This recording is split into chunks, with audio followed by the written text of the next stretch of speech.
doesn't overpower it. It has nice power down low, not as low as the ZX14R. Revs nicely, doesn't rev as strong as the 14R, and you never end up going, gee, I wish this thing had more power, except at the top end where it does not have a whole lot of power, okay? The bike has a lot of power, but it doesn't overpower you.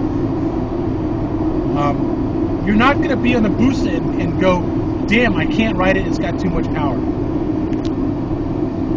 And maybe that's something to do with the 13 versus the 12, I don't know. But even with the 12, I wasn't overpowered with that engine. That engine is the same size as the engine on my bike.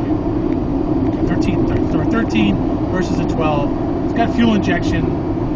And the red line was 12,000 RPM. I was pretty impressed. They actually was, you know, they changed the dials a little bit on it so that they don't have so many numbers on it now. It's a lot easier to read. But it's the same basic configuration, the circular dials. It's just the less, you know, it's more like 3, 6, 9, 12, you know, breakdown versus every 1,000 RPM, and they're each the same, which is really hard to read. So they made some changes. It's got ABS. The front end seems like it's a lot more planted, and overall the bike seems like it handles a lot better. More like a 750.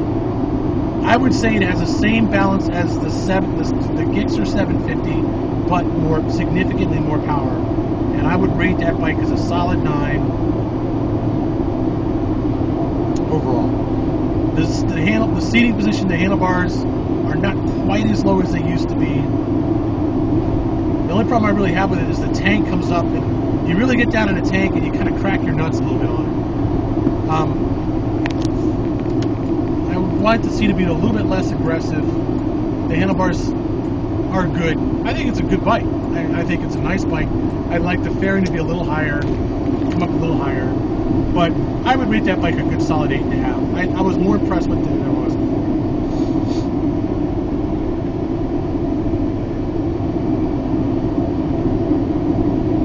And this is directly comparing the Busa to my bike. The Busa was the first bike I rode on the demo. So it wasn't like I was, oh, I just rode the 14R, now I'm riding the Busa. No. I didn't have the problems with the 2012 that I had riding it on roads that just made me feel like the damn thing wasn't safe, where they were rutted, like grooved like this one on some of the roads around Virginia, 560, where we were down around Uniontown. The roads are so rutted, so worn down from truck traffic that it just was like wobbling all over the road and stuff, wobbling in that rut, and it just was bad. Because of that back tire, big back tire, I didn't have a problem with it. Handled fine. Clutch, has hydraulic clutch. Clutch was very strong, and I got a good strong workout. By the time I parked that bike, my hand was definitely tired. So that I know the clutch on the Busa is definitely stronger, harder to pull than the clutch on the 14R. No problem at all.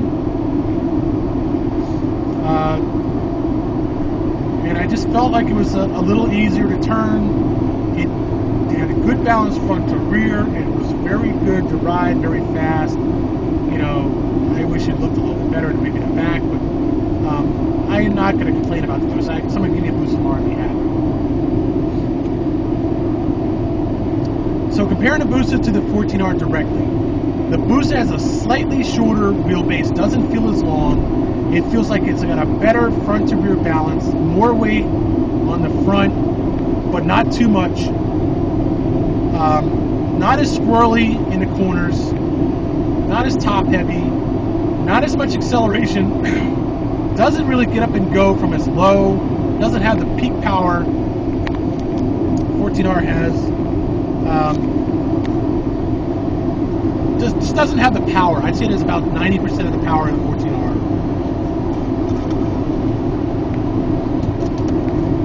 But it does have a nice long sticks gear.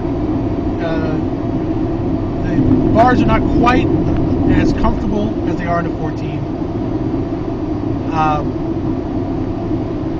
Doesn't have the traction control, I think, that the 14R has. But I never really use the traction control. I usually turn it off anyway. I feel like if you're riding somewhere you need traction control, you don't need to be riding. I mean, I really would not want to be riding a bike where I think I need traction control. Ironically, the FZ1 has no traction control, and I think it needed it the most because, God, that guy just turned off behind me.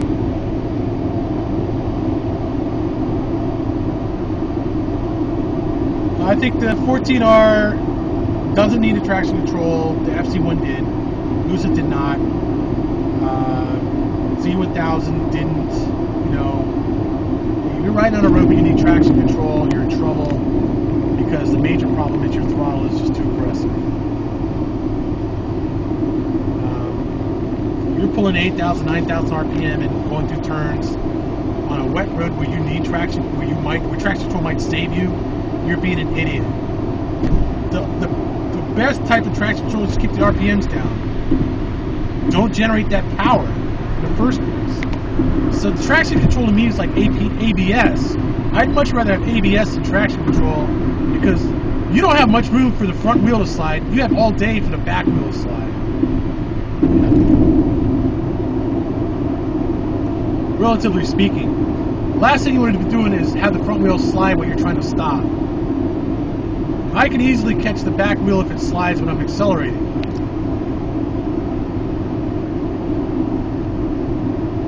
Of course, if you're at 50 degrees, 60 degree lean angle and your back wheel slides, I'm not sure traction control is really the answer if they're there either. You probably don't want the back end to catch at that point if it starts to slide. You don't want it to catch until you got the bike upright. And by then, it's too late because the back end is probably halfway around. Which, again, that's why you don't want to be doing that shit when you have the bike leaning.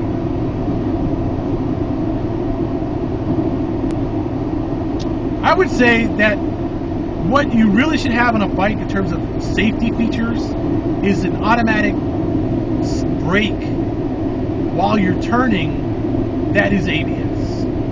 Because the bike should always be slowing down slightly to make sure you can make that turn.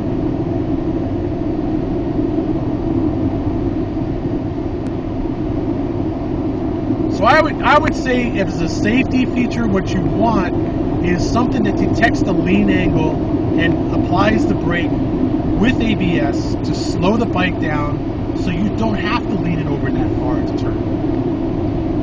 So you never have to lean it 60 degrees. It should be called a sanity brake. Just slow the fucking bike down. There's a little bit of sun, boom, all of a sudden it's hot.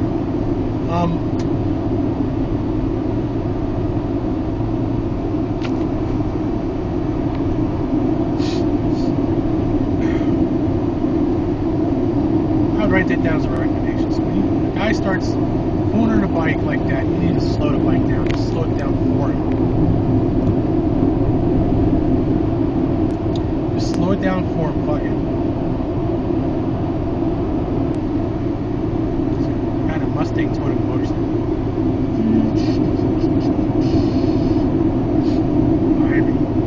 There's a pussy Mustang too. It's not even convertible. Stock base Mustang towing a white Harley.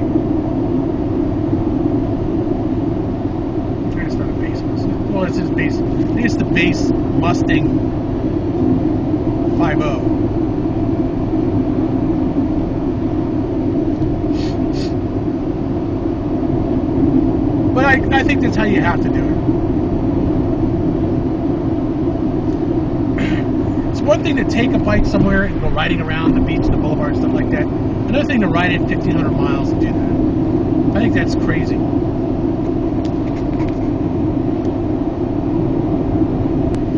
Which I guess is as good a time as any to talk about the 300, so let's stop it. Okay, let's go into the 300 here for a minute. So I rode the Cowie 300. I made sure to ride the Cowie 300. They had a bunch of green 300s.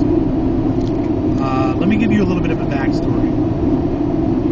I rode the ZX14R at least twice before I rode the 300. I rode the Busa twice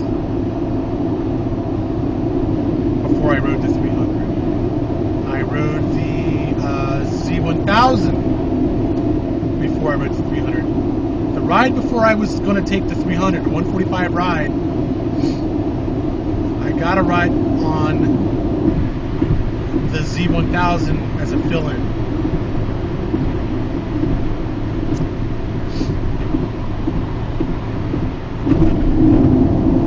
The ride after I took the Z14R at noon, I got the Z14R as a fill-in. And actually, I had plenty of opportunity to ride 14R most of the day. Okay. So I rode the Busa first, then I rode the 14R. Busa first at 10:30. FC, no, I rode something else at 11. I think it was the FC1. No, F6, the R6 at 11. Then I rode the 14R at noon. I rode the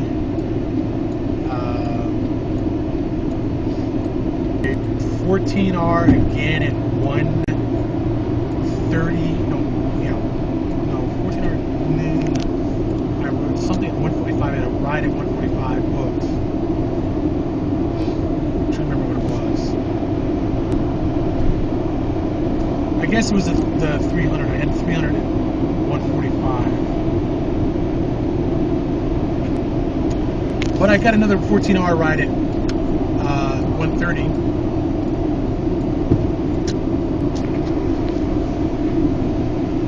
Then they gave me a ride on the 300 at 2:30. See what I could get on the Suzuki side.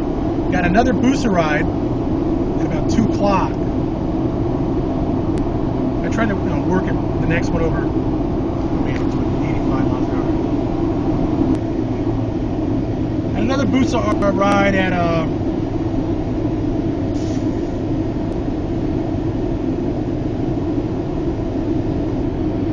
just as impressed with it the second time.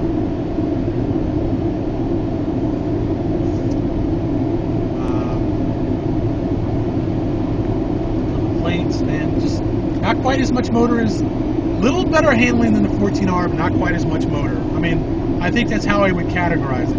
And now they have ABS on it, and it has Brembo brakes. It has full Brembo brakes on it now. So it's definitely got, solid brakes.